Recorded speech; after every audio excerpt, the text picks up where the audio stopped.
সাহেব স্বৈরশাসক এরশাদকে বলেছিল যে মিস্টার প্রেসিডেন্ট, আমরা জনগণের বুকের উপর পাড়া দিয়ে জনগণের উপরে গুলি চালিয়ে আমরা আপনাকে ক্ষমতা রাখতে পারবো না। এই সেনাপ্রধান ওয়াকারুজ্জামানও কিন্তু তার আত্মীয় হোক, তারপরেও কিন্তু শেখ হাসিনাকে পরিষ্কার তার আগের দিন আমরা যতদূর জানি 4 আগস্টই জানিয়ে দিয়েছিলেন আপনাকে ক্ষমতা ছাড়তে হবে। তো সেই সেনাপ্রধানকে নিয়ে নতুন করে বিতর্কিত করা কিংবা সেনাবাহিনীকে জনগণের মুখোমুখি দাঁড় করিয়ে দেওয়া বা সেনাবাহিনীর সাথে একটা কনফ্লিক্ট তৈরি করা, এটা উদ্দেশ্য প্রণোদিত এবং এর পেছনে অন্য কোনো দূরভিসন্ধি আছে কিনা, এই স্ট্র্যাটেজিগুলো বা এই কথাগুলো যারা বলেছেন সেই বিষয়টা আমাদের পরিষ্কার হওয়া দরকার। বিশেষ করে আমাদের ছাত্রনেতা হাসনাত এবং সার্জিসের সাথে কি আলোচনা হয়েছিল, তারা কেন ওখানে গিয়েছিলেন, সেই বিষয়টা তাদের কাছ থেকে জানা দরকার। কারণ আপনারা দেখেছেন যে সবাই পরিচিত ছাত্রনেতাই হাসনাত সার্জিস একটা স্ট্যাটাস দিচ্ছে, আবার আরেকজন ছাত্রনেতা হান্নান মাসুদ সে বলছে আপনারা দুজনের একজন মিথ্যা কথা বলছেন। তাহলে হয়তো তাদের দুজনের একজন সেনাবাহিনীকে নিয়ে মিথ্যা কথা বলছে, নাহলে তারা যেটা বলছেন সেটা সত্য।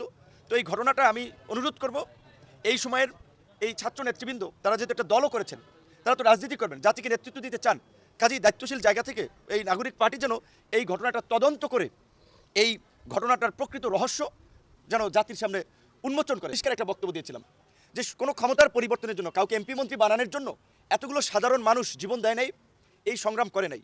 এই ফ্যাসিবাদী রাষ্ট্র কাঠামোর বিলোপ করে একটা নতুন রাজনৈতিক বন্দোবস্ত এবং বাংলাদেশ 2 বিনির্মাণের যে অঙ্গীকার সেটা বাস্তবায়নের পরেই একটা আবার সুষ্ঠু নিরপেক্ষ নির্বাচনের মাধ্যমে গণতান্ত্রিক প্রক্রিয়া ক্ষমতা হস্তান্তর হবে। কিন্তু গত 7 মাসের আমাদের যে পর্যবেক্ষণ, তাতে এই সরকার সে প্রত্যাশিত মাত্রায় আসলে দেশকে এগিয়ে নিয়ে যেতে পারছে না, নানান ধরনের সংকটের সম্মুখীন হচ্ছে। এবং যে কোনো দেশেই, একটা গণতান্ত্রিক দেশে একটা নির্বাচিত সরকার না থাকলে অনেকে নানান ধরনের ফায়দা নেওয়ার জন্য ষড়যন্ত্র করবে এবং সেই ষড়যন্ত্র আমাদের গোটা জাতির জন্য একটা বিপর্যয় ডেকে আনতে পারে।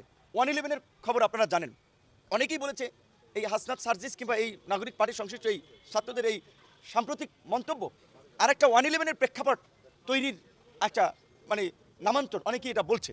কারণ হচ্ছে এরা বয়সে আপনার 23-24 বছর যাই হোক, ছাত্র হোক, তাদের কথার কিন্তু একটা গুরুত্ব আছে, তাদের কথা মানুষ শোনে।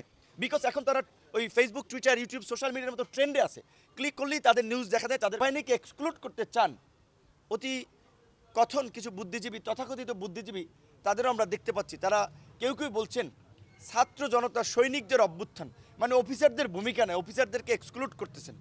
75-এ যেমনিভাবে আমরা দেখেছি সামরিক বাহিনীর মধ্যে একটা অস্থিরতা তৈরি করা, এখনও সামরিক বাহিনীকে টার্গেট করে একটা অঘটন ঘটানোটা পায়তারা চলছে। এই বিষয়ে দেশবাসী সহ রাজনৈতিক মহল সকলকে আমি সচেতন হওয়ার আহ্বান জানাবো এবং মাননীয় প্রধান উপদেষ্টার প্রতি আমি আহ্বান জানাবো যে যদি সম্ভব হয় ঈদের আগেই আপনি এই চলমান পরিস্থিতিতে একটা জাতীয় সংলাপ ডাকেন।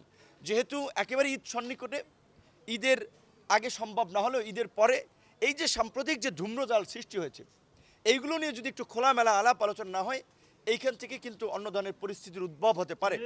15ই আগস্ট ছুটি থাকবে কি থাকবে না সেটি নিয়ে রাজনৈতিক দলগুলোর সাথে একটা সংলাপ হয়েছিল, সব দলকে নিয়ে জাতীয় সংলাপ। আপনার এই রাষ্ট্রের আইন শৃঙ্খলা পরিস্থিতি এবং যখন হিন্দুদের পূজা এসেছিল সেই সময় নির্বিঘ্নে যেন আমাদের এই হিন্দু ভাই বোনেরা যেন পূজা পার্বণ পালন করতে পারে, একটা জাতীয় সংলাপ হয়েছিল। ভারতের সংঘবদ্ধ অপপ্রচার এবং প্রোপাগান্ডা ধারাবাহিকভাবে যখন চলছিল সেটি নিয়ে একটি জাতীয় সংলাপ হয়েছিল। সর্বশেষ যে সরকার যে 15টি সংস্কার কমিশন করেছিল, সেই কমিশনগুলো